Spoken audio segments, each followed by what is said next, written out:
കേരളം കണ്ട ഏറ്റവും മികച്ച പ്രഭാഷകന്മാരിൽ ഒരാളായിരുന്ന, പ്രത്യേകിച്ചും പൊതുസമ്മേളനങ്ങളുടെ സംസാരത്തിൽ കമ്മ്യൂണിസ്റ്റ് ദാർശനികൻ കൂടിയായിരുന്ന ടി ശശിധരനെ പരാജയപ്പെടുത്തിക്കൊണ്ടാണ് തോമസ് ഉണ്ണിയേടൻ അന്ന് ഏകദേശം 1000-ൽ താഴെ വോട്ടുകൾക്കാണ് അന്ന് വിജയിക്കുന്നത്. മോൻസ് ജോസഫും ഇദ്ദേഹവുമാണ് ഏറ്റവും സീനിയറായിട്ടുള്ള ആൾക്കാർ. പ്രത്യേകിച്ചും പി ജെ ജോസഫ് മാറി നിന്ന സ്ഥിതിക്ക് അപ്പു ജോസഫും പി ജെ ജോസഫിൻ്റെ മകനാണെന്ന് പറഞ്ഞിട്ട് കാര്യമില്ല. ആദ്യമായിട്ടാണ് MLA ആവുന്നത്. മന്ത്രിസ്ഥാനം രാജിവെച്ചതിന് ശേഷം പിന്നീട് MP വീരേന്ദ്രകുമാർ തീരുമാനിക്കുന്നു, മുന്നണി വിടാൻ തീരുമാനിക്കുന്നു. അപ്പോൾ മാത്രമേ തോമസ് ഉൾപ്പെടെയുള്ളവർ പറഞ്ഞു, മുന്നണി വിടുക എന്നുള്ള തീരുമാനം മുൻകൂട്ടി പറഞ്ഞിട്ടില്ല, അതുകൊണ്ട് ഞങ്ങൾ മുന്നണി വിടാൻ തയ്യാറല്ല. രാജൻഭായ് നമസ്കാരം. നമസ്കാരം. രാജൻഭായ്, ഇപ്പം മുസ്ലിം ലീഗ് UDF-ലെ രണ്ടാമത്തെ ഘടകകക്ഷിയാണ്. മൂന്നാമത്തെ ഘടകകക്ഷി എന്ന് പറയുന്നത് 7 സീറ്റുകളുമായിട്ടിരിക്കുന്ന PJ ജോസഫിൻ്റെ കേരള കോൺഗ്രസ് ആണ്. നമ്മൾക്ക് മനസ്സിലാക്കാൻ വേണ്ടി സാധിക്കുന്നത് ജോസഫ് ഗ്രൂപ്പ് 2 സീറ്റിന് ഇപ്രാവശ്യം ഉറപ്പായിട്ടും അവകാശവാദം ഉന്നയിക്കുമെന്ന കാര്യത്തിൽ സംശയമില്ല. ഓൾറെഡി അവർ അവകാശവാദം ഉന്നയിച്ചു കഴിഞ്ഞു. അതോടൊപ്പം തന്നെ കൃഷി വകുപ്പ് അവർ ചോദിച്ചിട്ടുണ്ട്. ഈ കഴിഞ്ഞ തെരഞ്ഞെടുപ്പിൽ അവരുടെ കൈവശം വരുന്ന 2 സീറ്റുകൾ കോൺഗ്രസിന് വിട്ടു നൽകുകയും ആ 2 സീറ്റിലും കോൺഗ്രസിന് വിജയം നേടാനും സാധിച്ചിട്ടുണ്ട്. പിന്നീട് അവർ തൃക്കരിപ്പൂർ സീറ്റ് അവർ കോൺഗ്രസിന് വിട്ടുകൊടുത്തതിന് ശേഷം കാഞ്ഞങ്ങാട് സീറ്റ് എടുത്തു. ആ കാഞ്ഞങ്ങാട് സീറ്റിൽ മാത്രമാണ് പരാജയം നേരിടേണ്ടി വന്നിട്ടുള്ളത്. അപ്പോൾ എങ്ങനെ നോക്കിക്കാണുന്നു കേരള കോൺഗ്രസ് ജോസഫ് ഗ്രൂപ്പിൻ്റെ ഈ 2 മന്ത്രി സ്ഥാനമെന്ന അവകാശവാദവും, അതോടൊപ്പം തന്നെ ഇതിൽ നിന്ന് ഇപ്പോൾ ജയിച്ചിട്ടുള്ള 7 പേരിൽ നിന്ന് ആർക്കൊക്കെയാണ് മന്ത്രിസ്ഥാനം ലഭിക്കാനായിട്ടുള്ള സാധ്യതകൾ ഉള്ളത്?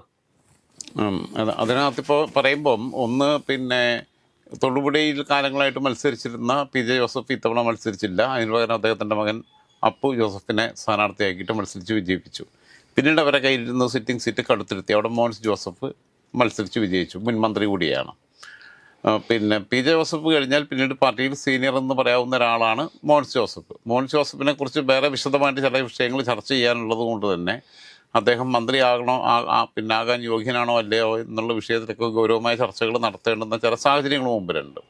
കാരണം പല തോണിയിലും കാലിട്ട കുറേ സംഭവങ്ങളും തെളിവുകളും ഒക്കെ പുറത്തു വരാനുണ്ട്. അപ്പോൾ എന്തായിരുന്നാലും പിന്നെ മോൻസിനെ ഈ 2 പേരായിരുന്നു 2 സീറ്റാണ് സിറ്റിംഗ് സീറ്റ് ഉണ്ടായിരുന്നു. അതിൽ PJ ജോസഫ് മാറി തൊടുപുഴയിൽ അപ്പു ജോസഫ് വന്നു. മോൻസ് ജോസഫ് ആ സീറ്റ് നിലനിർത്തി. കോതമംഗലത്ത് ഷിബി തെക്കുംപുറം ആ സീറ്റ് പിടിച്ചെടുത്തു. കുട്ടനാട് അതേപോലെ തന്നെ റജി ചെറിയാൻ പിടിച്ചെടുത്തു. പിന്നെ തോമസ് ഉണ്ണിയേടൻ മത്സരിച്ച് വിജയിച്ചു. അങ്ങനെ തോമസ് ഉണ്ണിയേടൻ മുമ്പ് പലതവണ MLA ആയിരുന്നാണ് ഇരിങ്ങാലക്കുടയിൽ നിന്ന്. അദ്ദേഹം ശരിക്കും കോട്ടയം ജില്ലയിലെ വൈക്കംകാരനാണ്. അദ്ദേഹം ഇരിങ്ങാലക്കുടയിലേക്ക് വേണ്ടി ചേക്കേറി അവിടെ സ്ഥിരതാമസക്കാരനാക്കി ആയി മാറി. അദ്ദേഹം അന്ന് മാണി ഗ്രൂപ്പിലായിരുന്നു. പിന്നീട് പ്രത്യേക ഘട്ടത്തിൽ അദ്ദേഹം മാണി ഗ്രൂപ്പ് വിട്ട് ജോസഫ് ഗ്രൂപ്പിൻ്റെ കൂടെ ചേരുകയാണ് ചെയ്തിട്ടുള്ളത്. അദ്ദേഹം ആദ്യമായിട്ട് അവിടെ നിന്ന് മത്സരിക്കുന്നത് 1996-ലാണ് തോമസ് ഉണ്ണിയേടൻ. അന്ന് മാണി ഗ്രൂപ്പിൻ്റെ സ്ഥാനാർത്ഥിയായിട്ട് മത്സരിക്കുമ്പോൾ അദ്ദേഹത്തിൻ്റെ എതിരാളിയായിരുന്നത് ലോനപ്പൻ നമ്പാടനാണ്. സമാനതകളില്ലാത്ത ഒരു തൃശ്ശൂർ ജില്ലക്കാരുടെ സ്വതസിദ്ധമായ ഭാഷയിൽ സംസാരിക്കുന്ന ഒരാൾ. അങ്ങനെ 2 പേരാണ്. ലോക്സഭയിൽ പോയിട്ട് പിന്നെ പാർലമെൻറ്റിൽ പോയിട്ട് മലയാളത്തിൽ പ്രസംഗിച്ച ലോനപ്പൻ നമ്പാടൻ മാഷും അതേപോലെ തന്നെ ഇന്നസെൻറ്റുമാണുള്ളത്. ഈ ഇരിങ്ങാലക്കുട എന്ന് പറയുമ്പോൾ സ്ഥലത്തെക്കുറിച്ച് കേൾക്കുമ്പോൾ ആദ്യം നമ്മുടെ മനസ്സിൽ വരുന്നതും ഇന്നസെൻറ്റിനെ കുറിച്ചാണ്. ഇന്നസെൻറ്റ്, ഇടവേള ബാബു, അതേപോലെ തന്നെ അങ്ങനെയുള്ള കുറേ ആളുകളെ കുറിച്ച് നമ്മുടെ മനസ്സിൽ വരും. കുടൽമാണിക്യം ക്ഷേത്രം വരും നമ്മുടെ മനസ്സിൽ. പിന്നെ തോമസ് ഉണ്ണിയേടനും അവിടുത്തെ ഒരു പ്രധാനപ്പെട്ട അവിഭാജ്യ ഘടകമാണ്. തോമസ് ഉണ്ണിയേടൻ ആദ്യത്തെ തെരഞ്ഞെടുപ്പിൽ 96-ൽ ലോനപ്പൻ നമ്പാടനോട് പരാജയപ്പെട്ടെങ്കിലും 2001-ൽ ടി ശശിധരനെ, അന്ന് CPM-ൻ്റെ പ്രതാപിയായിരുന്ന, DYF-യുടെ സംസ്ഥാന സെക്രട്ടറി ആയിരുന്ന, CPM-ൻ്റെ സംസ്ഥാന കമ്മിറ്റി അംഗമായിരുന്ന, പിന്നീട് VS-ൻ്റെ കൂടെ നിന്നതിൻ്റെ പേരിൽ നടപടിയെടുത്ത് കുറേ കാലം പുറത്തു നിർത്തപ്പെട്ട, കേരളം കണ്ട ഏറ്റവും മികച്ച പ്രഭാഷകന്മാരിൽ ഒരാളായിരുന്ന, പ്രത്യേകിച്ചും പൊതുസമ്മേളനങ്ങളുടെ സംസാരത്തിൽ കമ്മ്യൂണിസ്റ്റ് ദാർശനികൻ കൂടിയായിരുന്ന ടി ശശിധരനെ പരാജയപ്പെടുത്തിക്കൊണ്ടാണ് തോമസ് ഉണ്ണിയേടൻ അന്ന് ഏകദേശം 1000-ൽ താഴെ വോട്ടുകൾക്കാണ് അന്ന് വിജയിക്കുന്നത്. 2006-ലാവുമ്പോൾ അദ്ദേഹം വീണ്ടും വിജയം ആവർത്തിക്കുന്നു. അന്ന് CK ചന്ദ്രനാണ് എതിർ സ്ഥാനാർത്ഥി. അന്ന് അദ്ദേഹം ഈ 1000-ൽ താഴെ എന്ന ഭൂരിപക്ഷം ഏകദേശം 8000-ഓളം ഭൂരിപക്ഷമായിട്ട് വർദ്ധിപ്പിക്കുന്നു. 58,000-ഓളം വോട്ട് നേടുന്നു. 2011-ആവുമ്പോൾ അദ്ദേഹത്തിനെതിരെ മത്സരിക്കുന്നത് KR വിജയാണ്. ജനാധിപത്യ മഹിളാ അസോസിയേഷൻ്റെ തൃശ്ശൂർ ജില്ലാ സെക്രട്ടറി ആയിരുന്ന KR വിജയാണ്. അന്ന് അദ്ദേഹം ഏകദേശം 12,000 വോട്ടിൻ്റെ ഭൂരിപക്ഷത്തിലാണ് 2011-ൽ അദ്ദേഹം അവിടെ നിന്ന് മത്സരിച്ച് വിജയിക്കുന്നത്. എന്നാൽ 2016-ൽ അദ്ദേഹത്തിന് അവിടെ കാലിടറി. അതായത് ആദ്യത്തെ തെരഞ്ഞെടുപ്പിൽ ലോനപ്പൻ നമ്പാടനോട് പരാജയപ്പെട്ടു. പിന്നീട് തുടർച്ചയായിട്ട് 3 തെരഞ്ഞെടുപ്പുകളിൽ ഹാട്രിക് അടിച്ചു. 3ഉം പ്രഗത്ഭരെയാണ് തോൽപ്പിച്ചത്. പക്ഷേ 4ാമത്തെ തെരഞ്ഞെടുപ്പിൽ 2016-ൽ അദ്ദേഹം KU അരുണിനോട് പരാജയപ്പെട്ടു. അത് 2000 വോട്ടിനാണ് പരാജയപ്പെട്ടത്. 2021 അദ്ദേഹം പിന്നെ പരാജയപ്പെടുന്നത് ആർ ബിന്ദുവിനോടാണ്. 2016 കഴിഞ്ഞിട്ട് പിന്നീട് 2021 ആർ ബിന്ദുവിനോട് പരാജയപ്പെട്ടു. 2026 ആകുമ്പോൾ അദ്ദേഹം ആർ ബിന്ദുവിനെ പരാജയപ്പെടുത്തി വീണ്ടും നിയമസഭയിലേക്ക് എത്തിയിരിക്കുകയാണ്. 10,000 വോട്ടിൻ്റെ ഭൂരിപക്ഷത്തിനാണ് അദ്ദേഹം വിജയിച്ചിരിക്കുന്നത്. സത്യത്തിൽ 10,212 വോട്ടിന് ഭൂരിപക്ഷത്തിന്. ഇടക്കാലത്ത് അദ്ദേഹം ഗവൺമെൻറ് ചീഫ് വിപ്പായിരുന്നു. ആ നിലയ്ക്ക് ഇപ്പോൾ കേരള കോൺഗ്രസ് ജോസഫ് ഗ്രൂപ്പിൻ്റെ ഭാഗമായി 7 പേരാന്ന് തോന്നുന്നു നിയമസഭയിലേക്ക് തിരഞ്ഞെടുക്കപ്പെട്ടത്. 7 പേരിൽ മോൻസ് ജോസഫും ഇദ്ദേഹവുമാണ് ഏറ്റവും സീനിയറായിട്ടുള്ള ആൾക്കാർ. പ്രത്യേകിച്ചും പി ജെ ജോസഫ് മാറി നിന്ന സ്ഥിതിക്ക് അപ്പു ജോസഫും പി ജെ ജോസഫിൻ്റെ മകനാണെന്ന് പറഞ്ഞിട്ട് കാര്യമില്ല. ആദ്യമായിട്ടാണ് MLA ആവുന്നത്. ബാക്കിയുള്ളവർ ഇപ്പോൾ റജി ചെറിയാനാണെങ്കിലും ശിബു തെക്കുംപുറമാണെങ്കിലും ഒക്കെ ഇവരെല്ലാവരും ബാക്കി എല്ലാവരും പുതുമുഖങ്ങളാണ്. ഇവരെല്ലാം ആദ്യമായിട്ട് കന്നി നിയമസഭാംഗങ്ങളാണ്.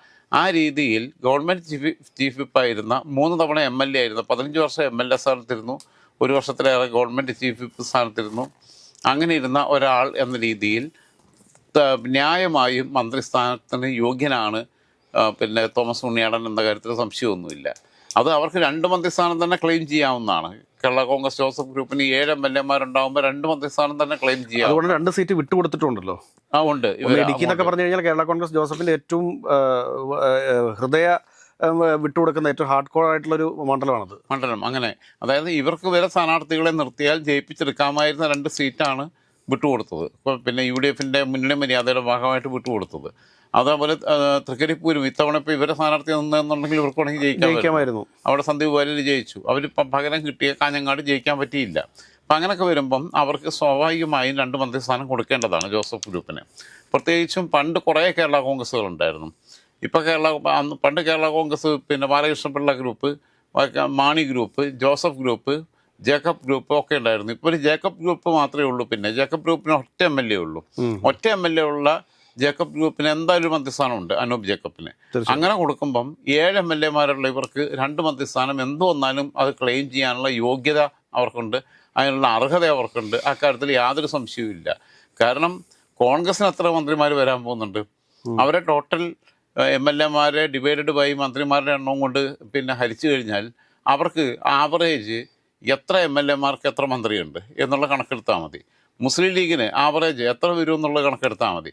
അങ്ങനെ വരുമ്പം 7-ന് 1 മന്ത്രിസ്ഥാനം കിട്ടിയാൽ പോരാ. 7 MLA-മാർക്ക് സ്വാഭാവികമായി 2 മന്ത്രിസ്ഥാനം കിട്ടണം, അല്ലെങ്കിൽ ഒരു ക്യാബിനറ്റ് റാങ്ക് കൊടുക്കണം. മന്ത്രിസ്ഥാനം അല്ലെങ്കിൽ ഉചിതമായ ക്യാബിനറ്റ് റാങ്ക് അത് കൊടുക്കേണ്ടത് അപ്പു ജോസഫിനല്ല കൊടുക്കേണ്ടത്. അപ്പു ജോസഫ് കന്നിക്കാരനാണ്, തുടക്കക്കാരനാണ്. അപ്പു ജോസഫിൻ്റെ പിന്നെ എന്താ പറയുന്നത്, കോളേജിൽ പഠിച്ചിരുന്ന കാലത്തെ MLA ആകുകയും ചീഫ് വിപ്പ് ആകുകയും ഒക്കെ ചെയ്തിട്ട് 96 തൊട്ട് മത്സരരംഗത്തുള്ള ഏകദേശം 30 വർഷമായിട്ട് മത്സര രംഗത്ത് നിൽക്കുന്ന ഒരാളാണ്. 3 പതിറ്റാണ്ട് കാലഘട്ടമായിട്ട് രാഷ്ട്രീയ പ്രവർത്തനത്തിൽ നിൽക്കുന്ന ഒരാളാണ് ഇദ്ദേഹം. അപ്പോൾ അതുകൊണ്ട് തന്നെ തോമസ് ഉണ്ണിയാടന് പിന്നെ ശരിക്കും പറഞ്ഞു കഴിഞ്ഞാൽ ആ മന്ത്രിസ്ഥാനം അല്ലെങ്കിൽ അതിന് തക്കതായ ഉചിതമായ ഒരു ക്യാബിനറ്റ് റാങ്ക് കിട്ടാൻ യോഗ്യനാണ് അദ്ദേഹം. അത് അദ്ദേഹത്തിന് ഡിസേർവ്ഡാണ്. പിന്നെ അദ്ദേഹം അത് കൊടുക്കാനുള്ള ഉത്തരവാദിത്വം കേരള കോൺഗ്രസ് ജോസഫ് ഗ്രൂപ്പിന് വേണം.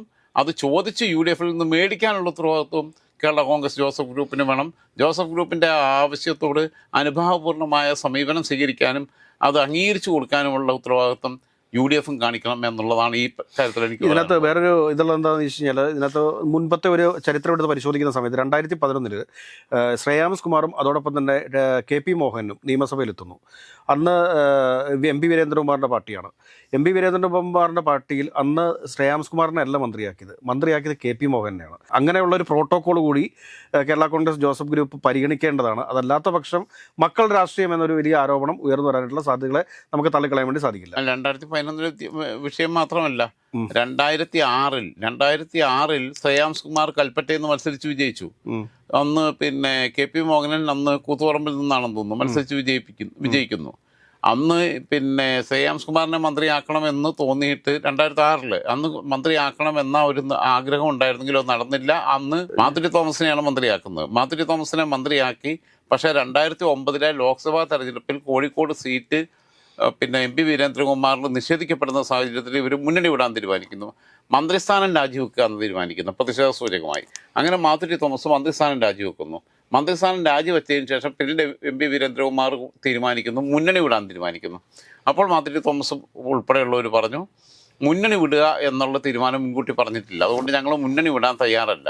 അങ്ങനെ മാധുരി തോമസ് രാജിവെച്ച മന്ത്രിസ്ഥാനത്തേക്ക് ജോസ് തെറ്റയിലിനെ കൊണ്ടുവന്നിട്ട് മന്ത്രിയാക്കുകയാണ് ചെയ്തിട്ടുള്ളത് അപ്പം ആ രീതിയിൽ ശ്രേയാംസ് കുമാറിന് ഇതുവരെ കേരളത്തിൽ മന്ത്രിയാവാൻ പറ്റിയില്ല. എം പി വീരേന്ദ്രകുമാറിനെ പോലെയുള്ള പ്രഗത്ഭനായ നേതാവിൻ്റെ മകനായിട്ടോ. മാത്രമല്ല എം പി വീരേന്ദ്രകുമാർ തന്നെ ഒരിക്കൽ മന്ത്രിയായിട്ട് മണിക്കൂറുകൾക്കകം NM ജോസഫിന് വേണ്ടിയിട്ട് രാജിവെക്കേണ്ടി വന്നിട്ടുണ്ട്. പിന്നെ കേന്ദ്രമന്ത്രിയായല്ലോ. പിന്നെ കേന്ദ്രമന്ത്രിയായി, കേന്ദ്ര സഹമന്ത്രിയായി, അല്ല സംസ്ഥാന മന്ത്രിസഭയിൽ. അങ്ങനെ പിന്നെ 87-ലെ മിനിസ്ട്രിയിലായിരുന്നു തോന്നുന്നു. അപ്പോൾ അങ്ങനെയുള്ള അനുഭവങ്ങളൊക്കെ ഉണ്ട്. അപ്പോൾ അതുകൊണ്ട് സ്വന്തം മക്കളെ കൊണ്ടുവരിക എന്ന് പറയുമ്പോൾ മക്കളെ കൊണ്ടുവരുമ്പോൾ നേരെ മന്ത്രിയാക്കി കൊണ്ടുവരണം എന്ന നിർബന്ധ ബുദ്ധി കാണിക്കാതെ, അല്ലാതെ പിന്നെ അത് PJ ജോസഫ് പാർട്ടി ചെയർമാൻ എന്നുള്ള രീതിയിൽ അതിൽ പക്വമായ നിലപാടെടുക്കുകയും അപ്പോൾ അവിടെ നിൽക്കട്ടെ, അപ്പോൾ കന്നിക്കാരനാണ്, അപ്പോൾ നിയമസഭയിൽ കഴിവ് തെളിയിക്കട്ടെ, നിയമസഭയിലെ നടപടിക്രമങ്ങൾ പഠിക്കട്ടെ, അവരെ സഭയിലെ മറ്റെന്തെങ്കിലും ചുമതല കൊടുക്കട്ടെ, വേണമെങ്കിൽ അവരുടെ പാർലമെൻ്ററി പാർട്ടിയുടെ നേതാവാക്കിയിട്ടോട്ടെ.